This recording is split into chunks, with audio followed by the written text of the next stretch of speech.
नमस्कार विद्यार्थी मित्रांनो, आज आपण प्रॉब्लेम सेट 7 मधले एक्झाम्पल नंबर 10, 11 अँड 12 या 3 एक्झाम्पल्सचा विचार आपण या आजच्या तासाला करणार आहोत.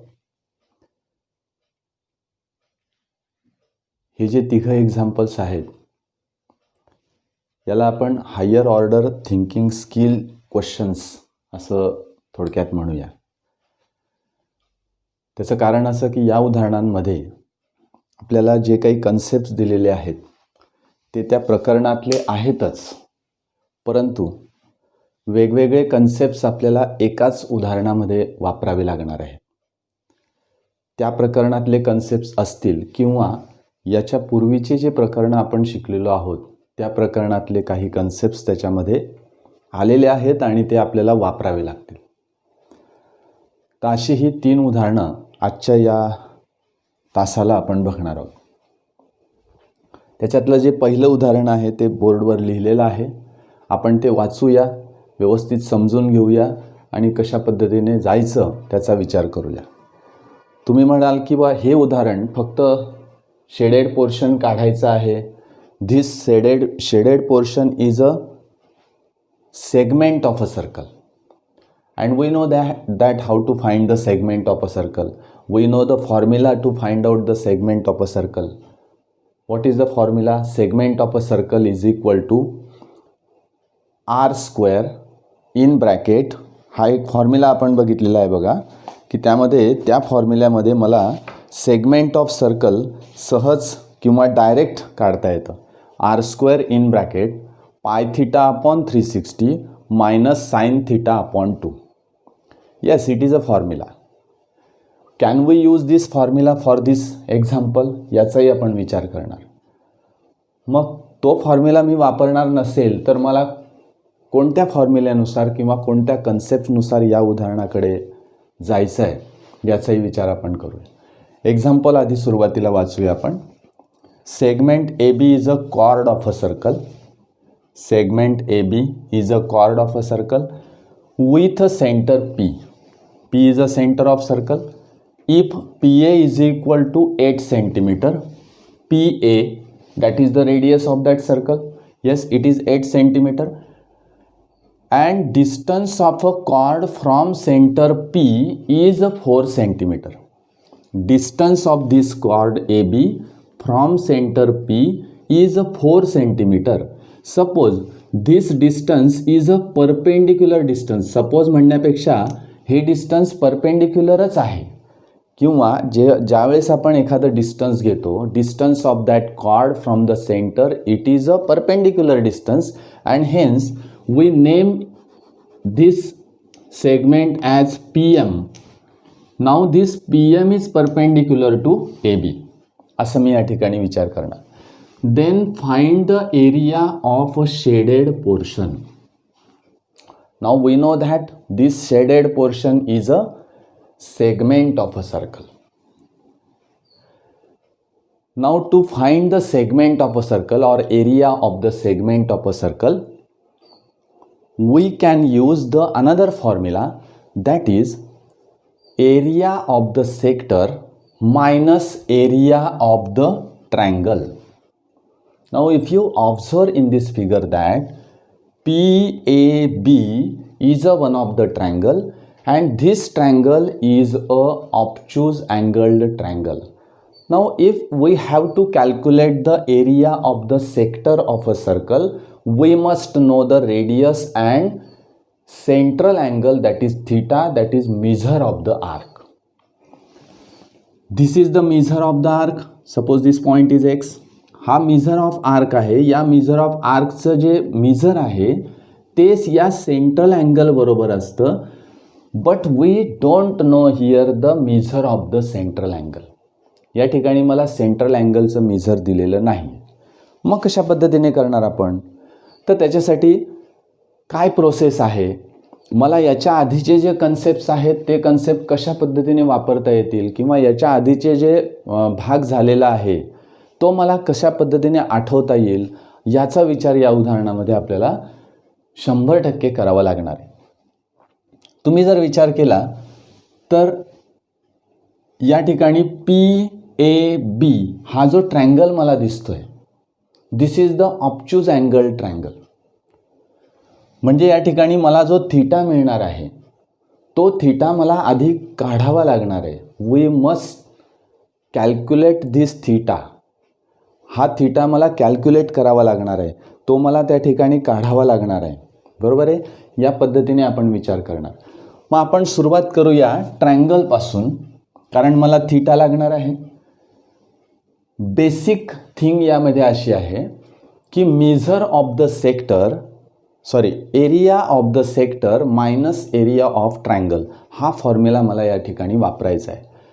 मग एरिया ऑफ ट्रँगल काढण्यासाठी मला काय करायचं आहे आणि एरिया ऑफ सेक्टर काढण्यासाठी मला काय करायचं आहे, या दोन बाबींचा विचार आपल्याला या उदाहरणामध्ये करावा लागेल. मग पहिला मुद्दा आपण या ठिकाणी इथे असं लिहूया, PA is the radius of the circle. In the same way PB is also radius of the circle and hence PB is also 8 centimetre. मग या ठिकाणी मी प्रूफला सुरुवात करतो किंवा हे उदाहरण सोडवण्यासाठी कशा पद्धतीने जायचे त्याच्या स्टेप्स आपण या ठिकाणी बघूया. मी सांगता सांगता त्या स्टेप या ठिकाणी लिहिणार पण आहे आणि त्या सगळ्या स्टेप्स तुम्ही नीट ऑब्झर्व करायच्या आहेत, कशा पद्धतीने एक एक मुद्दा या ठिकाणी लिहिला जातोय. Here PA is equal to PB is equal to 8 centimetre. Why? These are the radii of the circle. या त्या सर्कलच्या रेडाय आहेत. But we know that the distance of that chord AB from the centre is given 4 centimetre. Now distance we take only the perpendicular distance, means that then here PM is perpendicular to AB. Yes, कशावरून? तर given we are given that this is the perpendicular distance from the center to the chord. Yes, and hence PM is equal to 4. PM is equal to 4 हे तर मला मिळालं आहे. पण हे perpendicular आहे याचा अर्थ PMA this angle is 90 degree and hence angle PMA is equal to 90 degree. Then which type of triangle is a triangle PMA. PMA हा ट्रँगल कोणत्या प्रकारचा होईल? तो होईल right angle triangle and hence triangle PMA is right angled triangle. Yes, हा right angle triangle आहे. मला या ट्रँगलचं थोडंसं ऑब्झर्वेशन करायचं आहे. Now observe the triangle PMA. You will find that the length of PM is half of the hypotenuse. Length of PM is half of the hypotenuse. हे मला या ठिकाणी लगेच दिसतंय, समोर दिसतंय की PM हियर मी असं म्हणेल PM is equal to 1/2 into PA. Yes, इथे मी रिझन असं लिहितो. हे का मी लिहिलेलं आहे? तर PM is equal to 4 and PA is equal to 8. याच्यावरून मी कॅल्क्युलेट केलं आहे की PM is 1/2 of PA. Now we know that when one side in the right angle triangle is half of the hypotenuse, then the angle opposite to that side is 30 degree. This is the converse of the 30-60-90 theorem. हा 30-60-90 theoremचा converse theorem आहे. What is 30-60-90 theorem? This theorem states that if the angles of the triangle are 30, 60 and 90, then the side opposite to 30 degree is half of the hypotenuse and side opposite to 60 degree is √3/2 times hypotenuse. This is the 30-60-90 triangle theorem. Yes. Now by the converse of 30-60-90 theorem we will get here this PM and PA. There is a correlation between PM and PN, and hence the angle opposite to PM, that is angle PAM. Hence angle PAM is equal to 30 degree. इथे मी म्हणतो आता converse of 30, 60, 90 theorem. This is the converse theorem. आता मला सांगा की PMA हा 30 degree आहे. PAM 30 डिग्री झाला, PMA 90 डिग्री झाला. Hence angle PMA is equal to 90 degree. तो आहेच, मला वरती दिलेला आहे. What is the measure of angle APM and hence angle APM is equal to 60 degree. Means this triangle becomes 30, 60, 90. हा 30, 60, 90चा ट्रायंगल आहे. And hence in this triangle, हा ट्रायंगल जर 30, 60, 90चा आहे तर angle APM is equal to 60 degree मला मिळाला. Similarly in triangle PMB, similarly in triangle PMB what happens.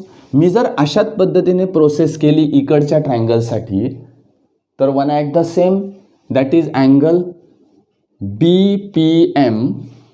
Yes, किंवा या ठिकाणी मी जो अँगल घेतलेला आहे, yes, BPM.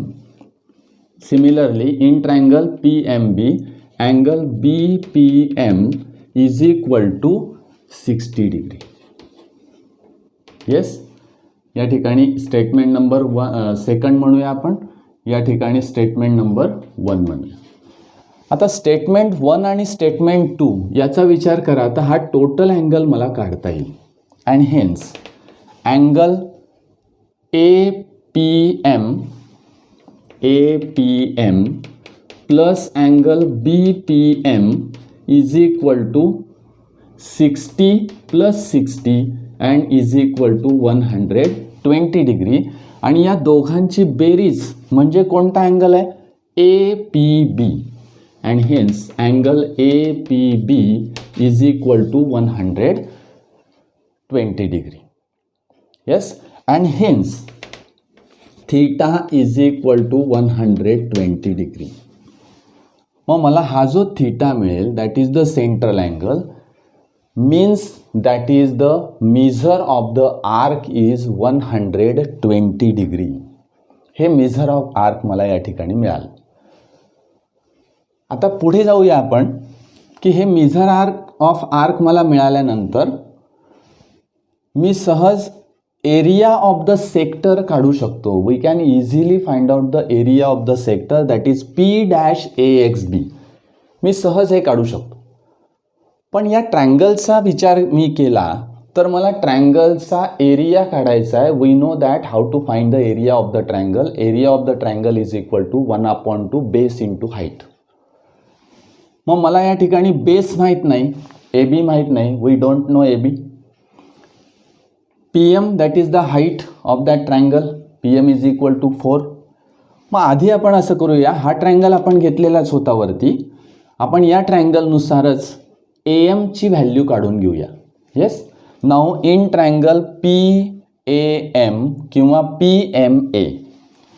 Now in triangle PMA we know that this PMA triangle is 30, 60, 90. इथे वरती आपण मेन्शन केलेलं आहे, ते पुन्हा आपल्याला लिहायची गरज नाही.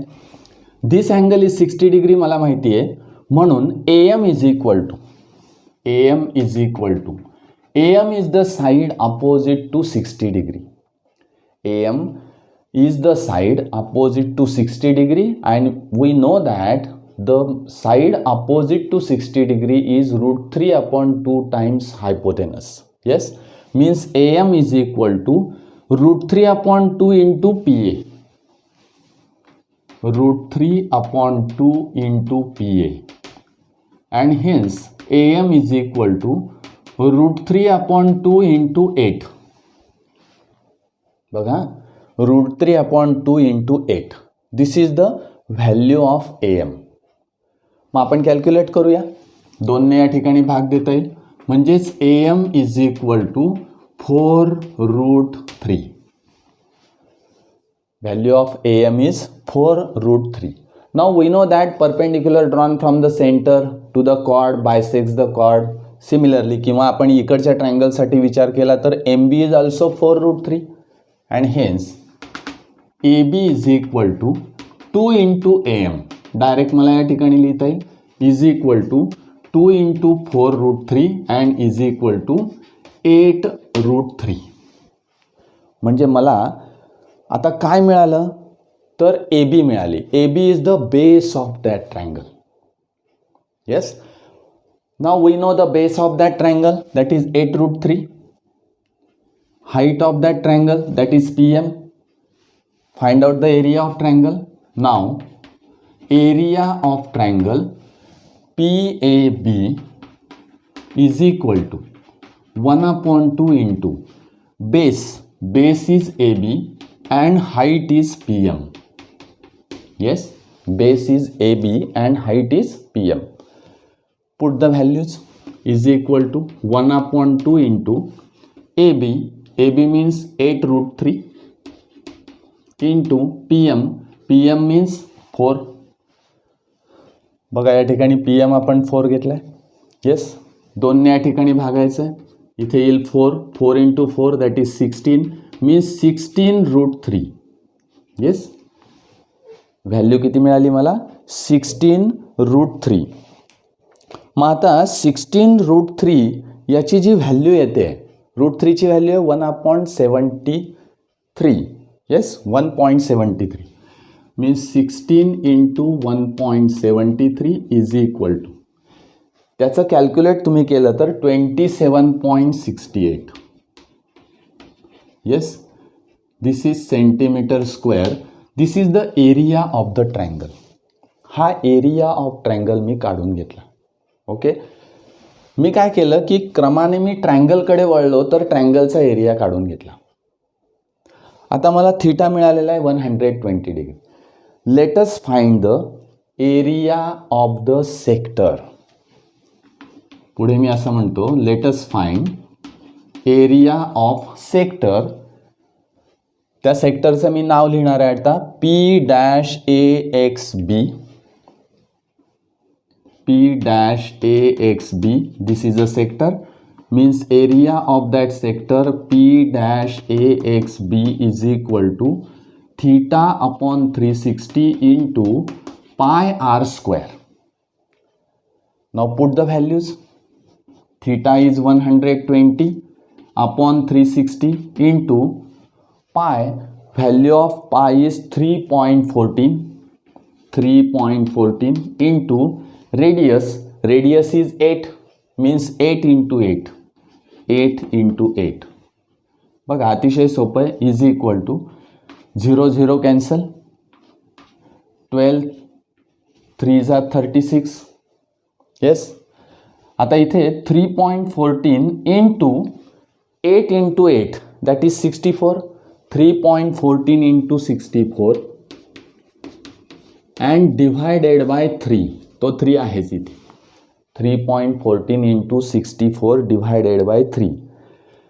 हे जर तुम्ही कॅल्क्युलेट केलं तर 200.96 upon 3. इथे तुम्हाला मिळेल 200.96 upon 3. आणि कॅल्क्युलेट केला एरिया तर area of the sector that is P-AXB is equal to 3 ने तुम्हाला तिथे डिव्हाइड करायचं आहे. डिव्हाइड करून मिळेल 66.98. 66.98 इतके centimetre square. This is the area of the sector. आता एरिया ऑफ सेगमेंट काढायचं. It is very simple. Area of the sector, this is the area of the sector minus area of the triangle means area of segment AXB is equal to, किंवा तुम्ही असंही म्हणू शकतात इथे area of shaded region. Yes, किंवा area of segment AXB is equal to area of sector area of P-AXB minus area of triangle PAB. Is equal to area is 66.98 minus 27.68. हे जर calculate केलं तर तुम्हाला एरिया टोटल मिळतोय, याची वजाबाकी आपण करूया, 39.30 centimetre square. Now this is the area of the segment of a circle, means the area of the shaded region which is given in that example. अशा प्रकारे मला इथे कोणकोणते कन्सेप्ट वापरावे लागले याचा विचार करा. इथे मला 30, 60, 90च्या ट्रायंगलचा विचार करावा लागला, त्याच्या कॉन्व्हर्स थेरमचा विचार करावा लागला. त्यानंतर पुढे जाऊन मला एरिया ऑफ ट्रायंगल काढावा लागला.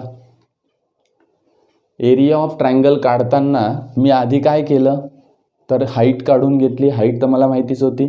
त्यानंतर त्याचा जो बेस आहे ए बी, त्या ए बीची लेंथ वापरण्यासाठी किंवा काढण्यासाठी मला सर्कलच्या काही प्रॉपर्टीज वापराव्या लागल्या आणि त्यानंतर मी माझ्या रेग्युलर फॉर्म्युल्यानुसार डिफरन्स करून एरिया ऑफ सेगमेंट या ठिकाणी काढलेला आहे.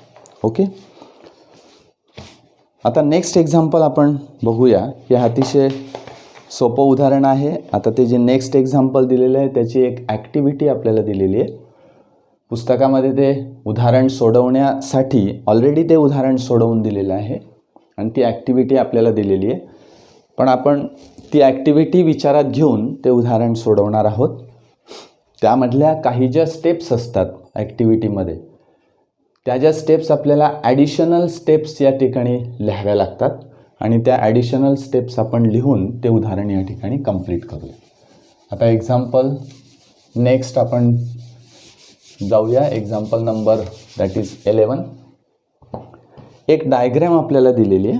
ती डायग्रॅम आपण नीट ऑब्झर्व करायची की कशा पद्धतीने डायग्रॅम दिलेली आहे. एक अशा पद्धतीने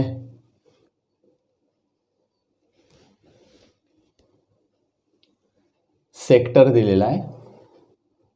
येस, हा एक सेक्टर दिलेला आहे.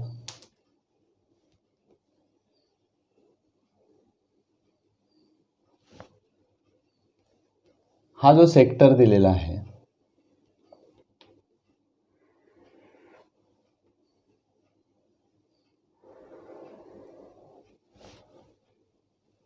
या सेक्टरमध्ये पुन्हा एक स्क्वेअर दिलेला आहे.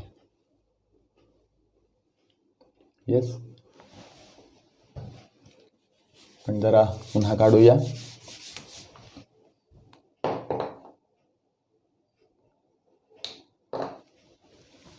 डायग्रॅम जी आहे ती आपण व्यवस्थित जर काढली तर आपल्याला आकलन चांगलं होतं. हा एक भाग लक्षात घ्या.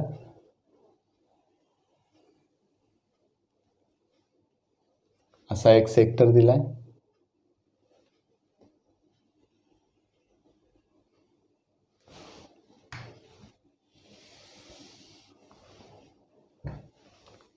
आणि हा एक स्क्वेअर दिलाय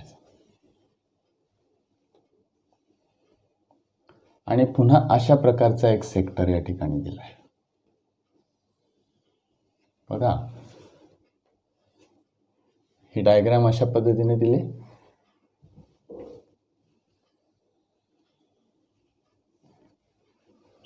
हा एक पोर्शन मला या ठिकाणी शेडेड दाखवायचा आहे. हा एक पोर्शन शेडेड आहे आणि हा एक पोर्शन शेडेड आहे. Names are P, B, C, D and A. ABCD it is a square असं म्हटलेलं आहे. आपण उदाहरण आधी लिहूया म्हणजे मग आपल्या ते लगेच लक्षात येईल की here square ABCD is, here square ABCD is inscribed in the sector, inscribed in the sector A dash PCQ. The radius of sector the radius of a sector C dash BXD हा या ठिकाणी x आहे is 20 centimetre. Complete the following activity. Complete the following activity. To find area of shaded region. To find area of shaded region. Shaded रिजनचा मला area काढायचा आहे, त्याच्यासाठी मी ती ॲक्टिव्हिटी कंप्लीट मला करायची. आता ॲक्टिव्हिटी ऑलरेडी तुम्हाला पुस्तकात दिलेली आहे. ती ॲक्टिव्हिटी उदाहरण सोडवण्याच्या माध्यमातून आपण ह्या स्टेप्सच्या माध्यमातून या ठिकाणी लिहिणार आहे. ती ॲक्टिव्हिटी या ठिकाणी मी लिहून दाखवत नाही, ती सोडवताना आपण एक एक स्टेप्सचा त्या ठिकाणी विचार करूया. पहिला भाग असा दिला आहे की side of a square ABCD is equal to radius of sector C-BXD is equal to what. पहिला स्टेटमेंट दिलं आहे, side of a square ABCD is equal to radius of sector C-BXD and is equal to, इथे block दिलेला आहे. Yes. आता थोडासा विचार करा. उदाहरण पुन्हा वाचूया आपण की here the square ABCD is given. बघा ABCD हा स्क्वेअर दिलेला आहे. Sorry, this square is inscribed in a sector A-PCQ. A-PCQ याच्यामध्ये हा जो स्क्वेअर आहे हा इन्स्क्राइब झालेला आहे. Radius of this sector C-BXD. C-BXD हा जो सेक्टर मधला दिसतोय मला, त्याची रेडियस आहे 20 सेंटीमीटर. याचाच अर्थ side of a square is also 20 centimetre. बघा, radius of sector, this is a side of the square that is 20 centimetre. Yes, म्हणजे या ठिकाणी मला 20 सेंटीमीटर लिहायला लागेल. नेक्स्ट स्टेप दिलेली आहे की हा जो साइड आहे याची 20 सेंटीमीटर मला मिळालेली आहे, म्हणून या स्क्वेअरचा मला एरिया काढता येईल.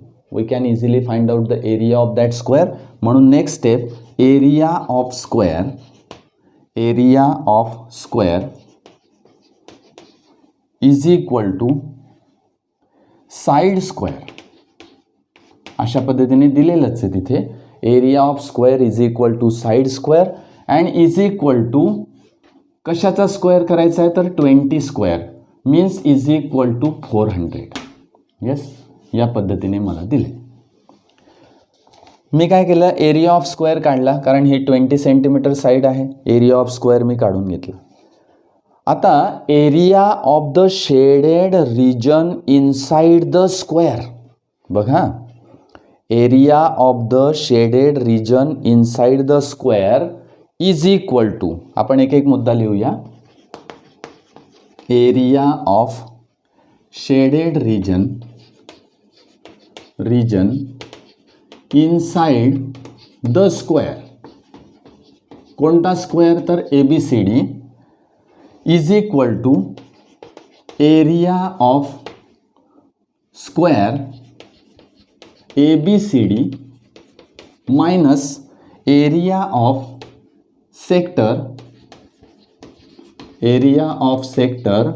C-BXD.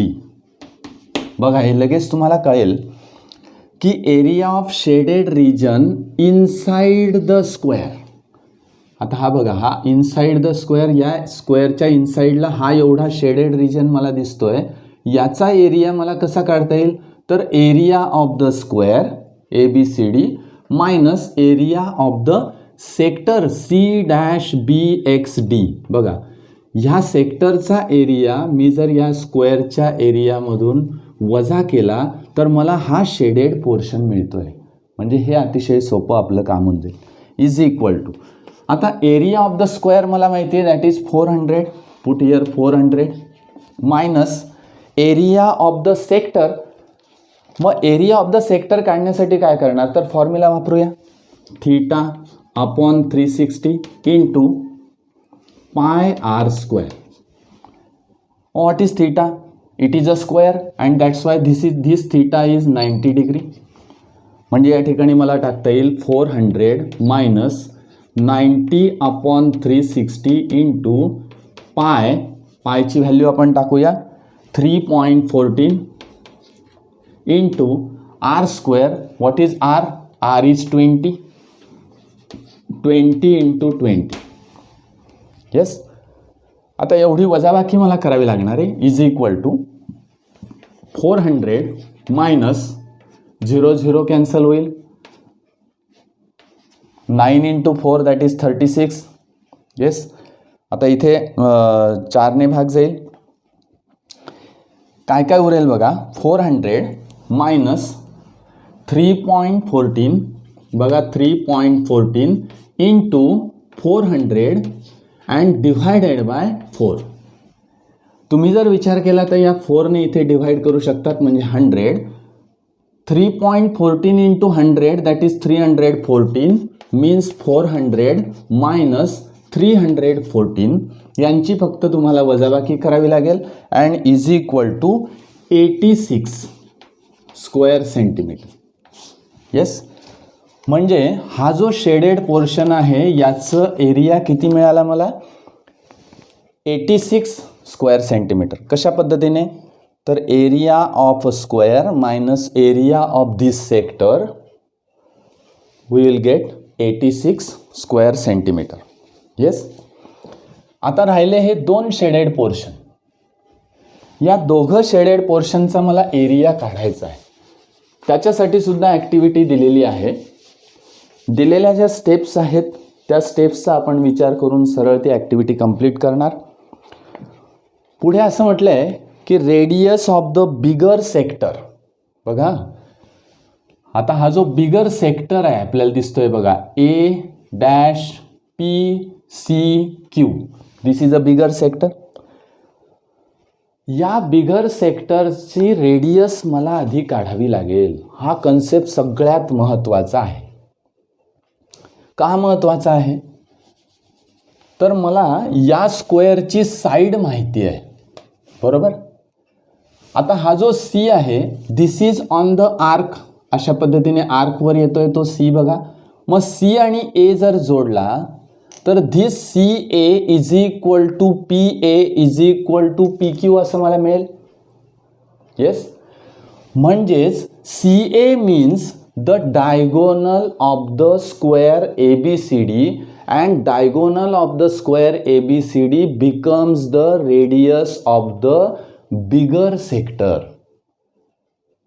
येस, बिगर सेक्टरचा तो काय मिळतोय मला, त्या ठिकाणी रेडियस मिळते.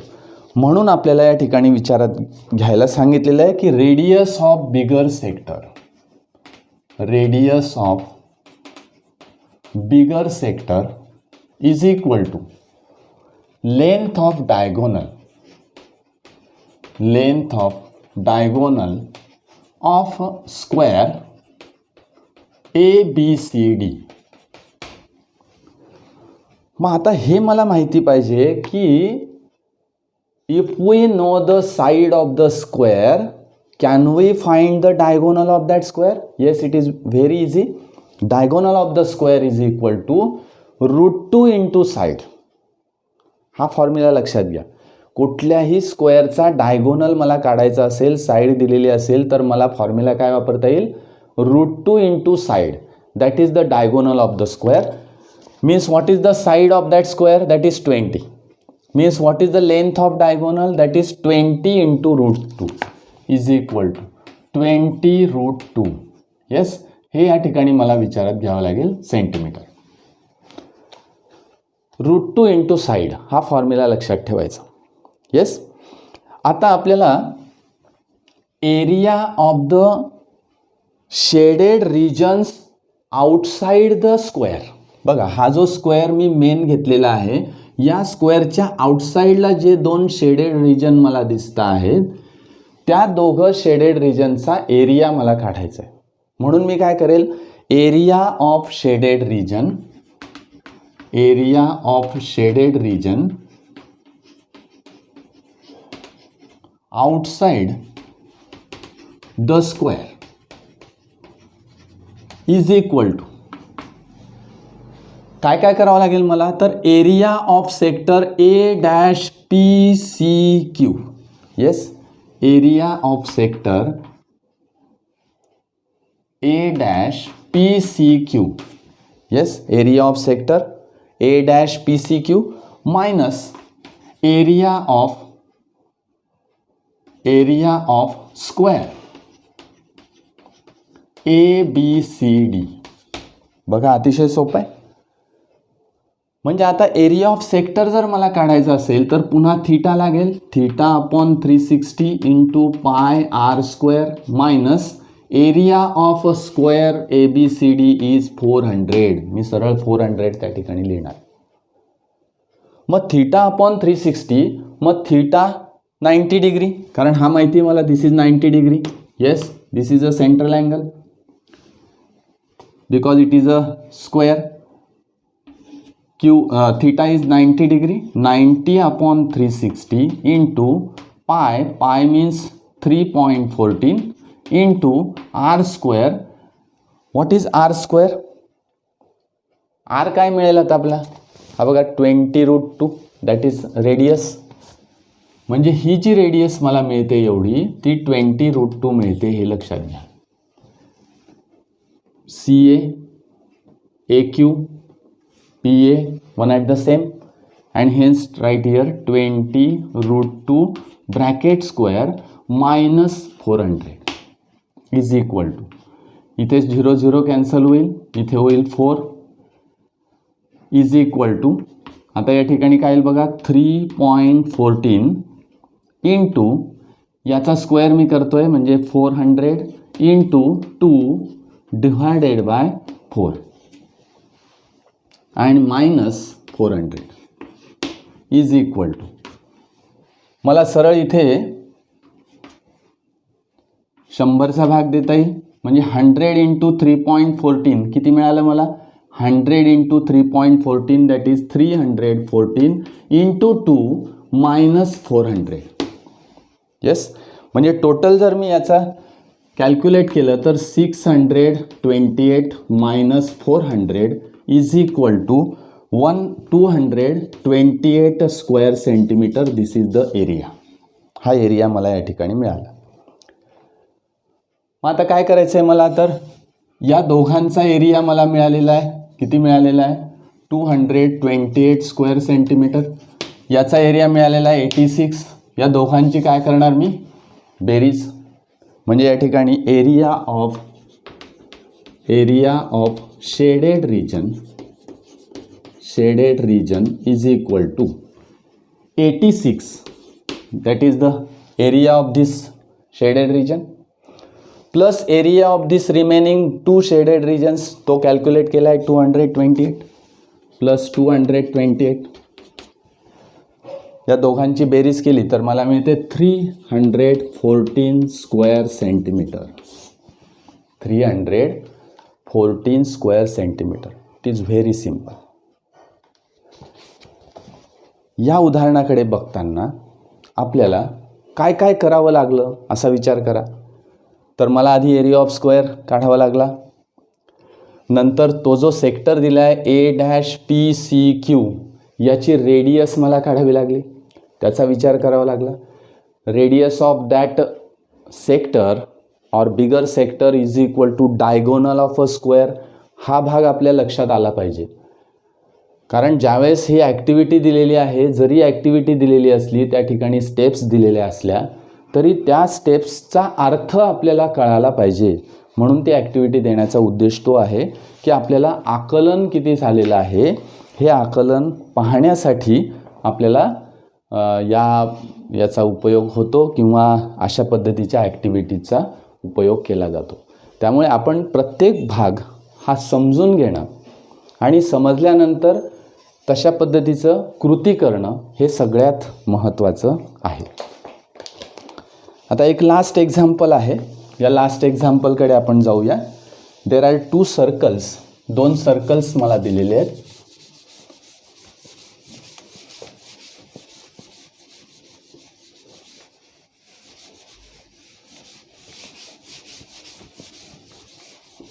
हे अतिशय सोपा एक्झाम्पल आहे, पण त्याच्यामध्ये जो कॉन्सेप्ट दिलेला आहे तो अतिशय महत्त्वाचा आहे, हे लक्षात घ्या. वन ऑफ द सर्कल,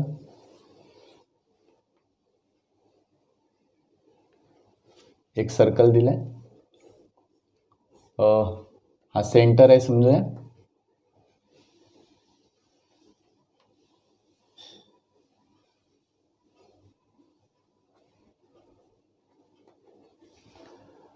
एक डायमीटर काढलाय,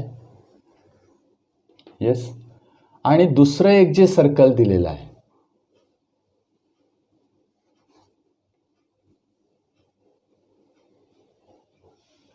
ते जे सर्कल आहे ते या ठिकाणी इंटरसेक्ट होत आहे अशा पद्धतीने बघा, आणि त्याचा सेंटर हा आहे.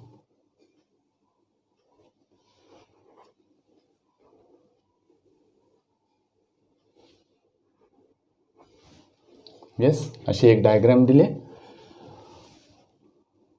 दुसरा एक डायमीटर दिलेला आहे, ह्याला परपेंडिक्युलर अशा पद्धतीने.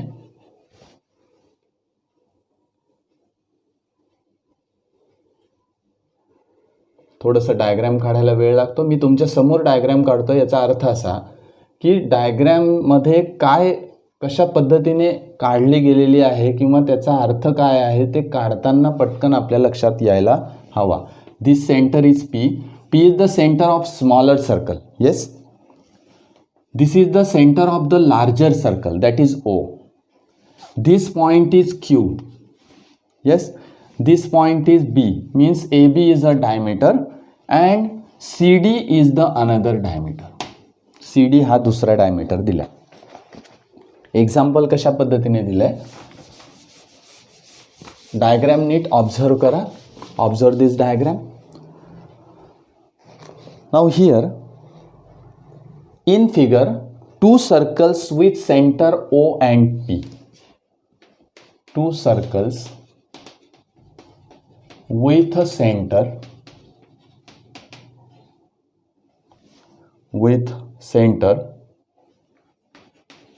O and P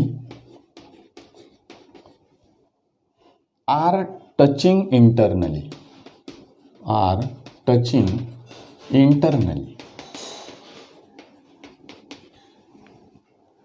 at point A.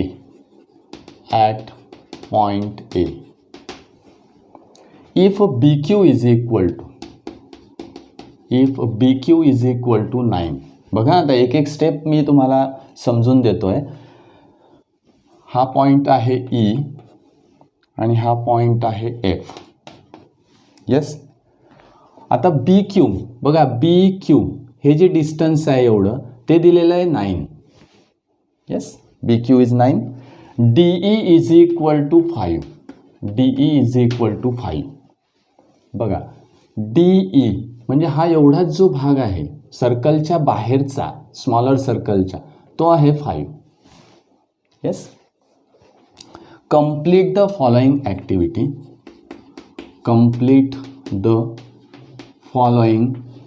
activity. Activity कशासाठी, तर to find the radii of the circles.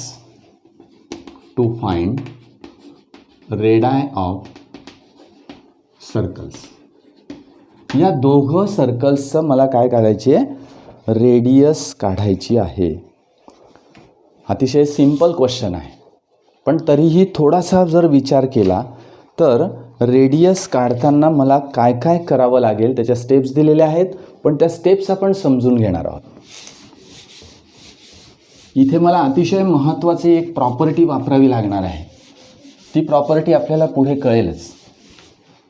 कोणत्या प्रकारची प्रॉपर्टी मला वापरावी लागणार आहे? तर सुरुवातीला आपण असा विचार करूया, एक बिगर सर्कल आहे and one of the smaller circle. Suppose the radius of the bigger circle is capital R. Bigger सर्कलची रेडियस कॅपिटल आर आहे असं मी समजणार. मग बिगर सर्कलच्या किती रेडियस त्या ठिकाणी मला दिसत आहेत त्याचा विचार करूया. हे बघा, O B, O D, O A and O C, these are the radii of the bigger circles. Yes, let, मी पहिला मुद्दा इथे असं लिहितो की let radius of bigger circle is R and radius of smaller circle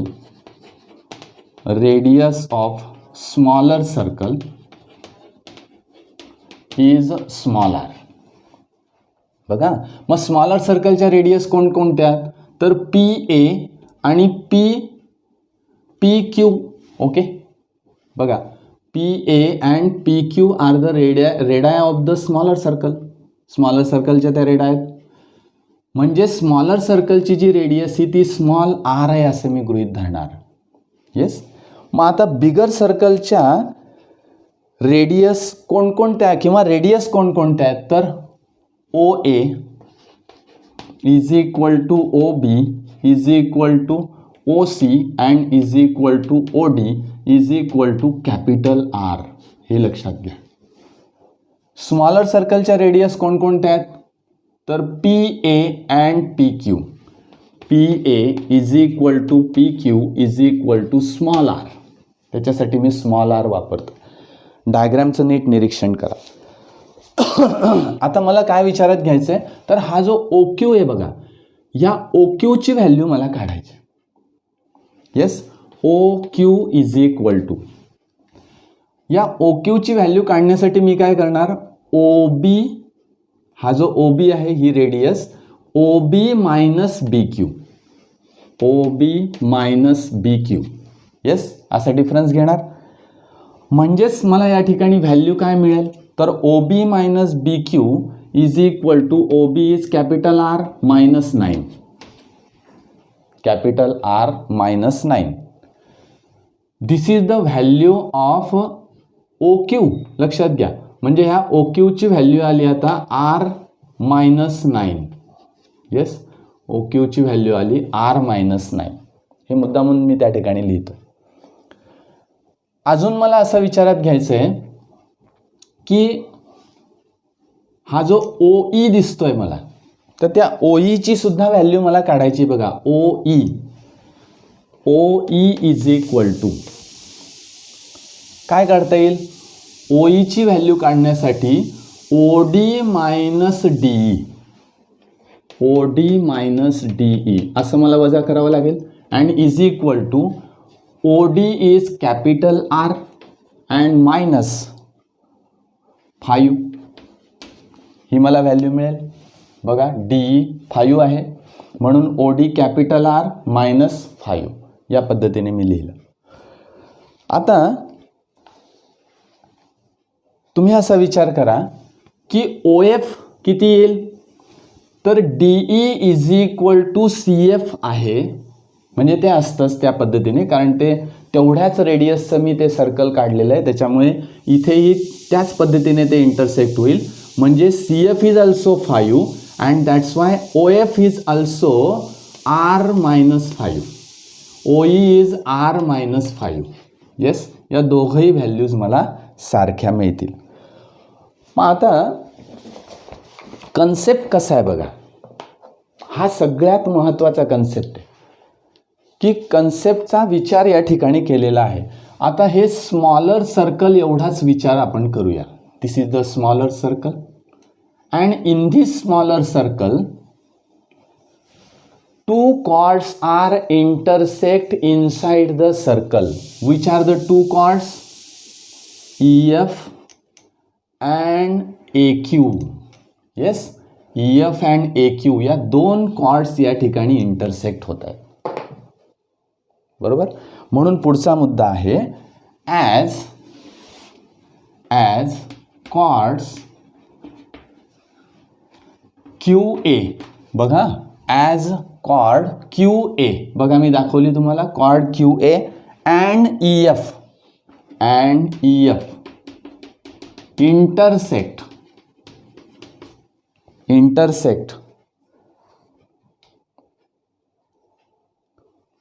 in the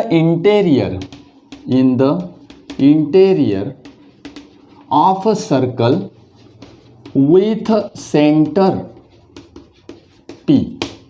P centre असलेल्या सर्कलमध्ये या दोन कॉर्ड्स एकमेकांना इंटरसेक्ट करतात. कुठे? In the interior of the circle.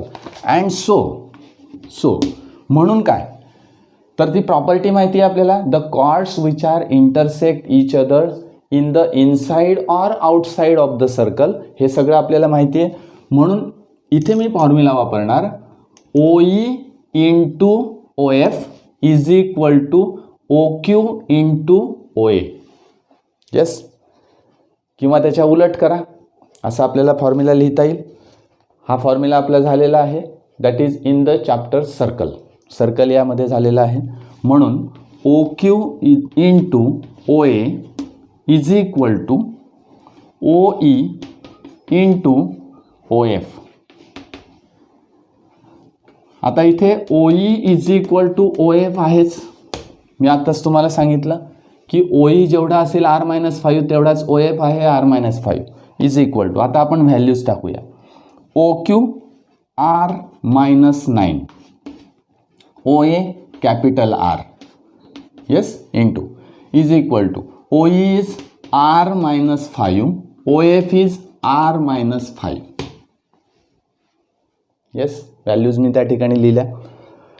काय करणार मी, तर गुणाकार करा. R into R-9 product R² - 9R is equal to R-5 into R-5, म्हणजे R-5 ब्रॅकेट स्क्वेअर एक्सपान्शन मला करायचं आहे, that is R² - 10R and plus 25. Here the R² is cancel, -9R इथेच राहील, -10R इकडे आणला तर 10R - 9R is equal to 25 and hence capital R is equal to 25. बघा, म्हणजे लार्जर सर्कल जे आहे त्याची रेडियस किती मिळाली मला, 25 मिळाली. What about the smaller circle. मग आता स्मॉलर सर्कलची रेडियस मला काढायची आहे. स्मॉलर सर्कल इथे AQ मला काढता येईल का बघा. येस, स्मॉलर सर्कलची रेडियस मला काढायची आहे. त्याच्यासाठी AQ इज इक्वल टू मला या ठिकाणी AQ is equal to 2R. Yes, कशा पद्धतीने दिले बघा. AQ इज इक्वल टू, पुढची स्टेप मी तुम्हाला सांगतो, AQ is equal to 2R and is equal to AB minus BQ. Yes, AQ is equal to 2R, हे बा, AQ is equal to 2R small r. Yes, म्हणजेच काय, AQ कशा पद्धतीने येईल तर AB मायनस BQ. येस, म्हणून तो AQ मला त्या ठिकाणी मिळाला. म्हणजेच 2R इज इक्वल टू 50 - 9. बघा, 2R AB मला किती मिळेल, 50. कारण काय, AO किती आहे, स्मॉल r मला काढायचं आहे. याची OA किती आहे, that is 25. Yes, OA is 25. म्हणून आपण या ठिकाणी 50 - 9 2R AB minus BQ. AB that is capital R मला माहिती आहे OA, म्हणून या ठिकाणी AB दॅट इज 50 मायनस 9, या ठिकाणी मी विचारात घेतलं 9. मग या ठिकाणी 2R इज इक्वल टू 41 असं मला मिळेल. And hence R is equal to 41/2 means 20.5 centimetre. This is the radius of the smaller circle. म्हणजे या पद्धतीने मला त्याची ॲक्टिव्हिटी दिलेली आहे ती ॲक्टिव्हिटी या ठिकाणी कंप्लीट करायची. आता बऱ्याच वेळा असं बघा की त्या ॲक्टिव्हिटीमध्ये ज्या काही स्टेप्स दिलेल्या असतात त्या स्टेपचं लवकर आपल्याला आकलन होत नाही. जसं की या ठिकाणी आपण विचारात घेतलं की AQ is equal to 2R. पहा AQ is equal to 2R is equal to AB minus BQ. आता AQ कसा मिळेल मला, तर AB मायनस BQ. येस. आता ही R जी आहे बघा, AP इज R म्हणून AQ किती मिळाली, 2R. हा भाग आपल्या लक्षात आला पाहिजे, बरोबर. 2R मला मिळाली. मग AB मायनस BQ, AB मधून BQ वजा केला तर मला AQ मिळणार आहे. येस. आणि AQ मिळाला की AQच्या निम्मे केलं की मला काय मिळणार आहे, radius of the smaller circle. हा भाग आपल्या लक्षात आला पाहिजे. म्हणजे या ठिकाणी आपण सर्कलमधले काही कन्सेप्ट वापरले. Chords which are intersect inside the circle याचा आपण या ठिकाणी विचार केला. म्हणून ज्या उदाहरणांमध्ये याच्या आधीच्या झालेले प्रकरणांचे काही कन्सेप्ट्स, त्या प्रकरणाचे काही कन्सेप्ट्स हे त्या ठिकाणी दिलेले असतात. फार काही हे कठीण उदाहरणं नसतात. याच्यामध्ये फक्त कन्सेप्टचा जास्त वापर आपल्याला करावा लागतो, वेगवेगळ्या कन्सेप्टचा वापर करावा लागतो. म्हणून अशा उदाहरणांना म्हटलेलं आहे हायर ऑर्डर थिंकिंग स्किल्स. त्याचे हे क्वेश्चन्स आहेत. अतिशय सोपे आहेत, अडचण याच्यामध्ये काही येत नाही. फक्त आपल्याला थोडंसं कॉन्सन्ट्रेशनने ते बघावं लागतं. त्याचं जे आकलन आहे ते करून घ्यावं लागतं. त्याचा सराव आपल्याला जास्तीत जास्त करावा लागतो. ठीक आहे. आज आपण या ठिकाणी थांबूया. या प्रकरणातले मॅक्झिमम पार्ट्स जे आहेत किंवा मॅक्झिमम भाग या ठिकाणी आपण संपवत आहोत. पुढच्या व्हिडिओमध्ये आपल्याला प्रत्येक प्रकरणावरचे काही हायर ऑर्डर थिंकिंग स्किलचे क्वेश्चन्स, म्हणजे आपण त्याला हॉट क्वेश्चन्स असं म्हणतो, त्या हॉट क्वेश्चन्सच्या बाबतीत आपण विचार करणार आहोत. ठीक आहे. आज आपण या ठिकाणी थांबूया. धन्यवाद.